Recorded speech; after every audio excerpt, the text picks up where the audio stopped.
потрясло, как она по двору шла, и на руках обувь была, и на ногах на четвереньках.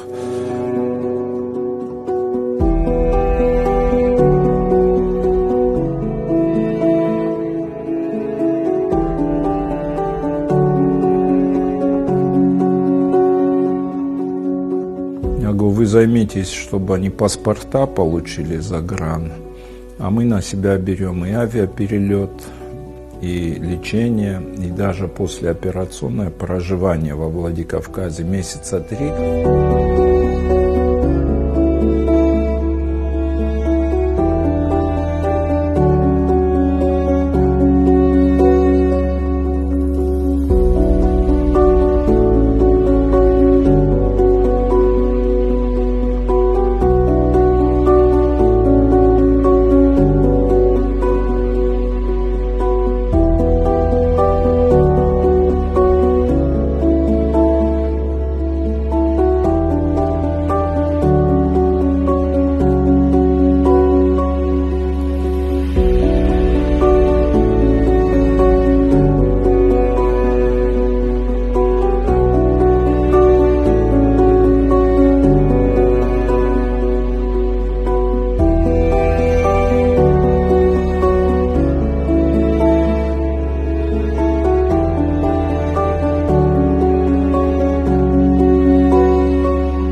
Стоим, улыбайся.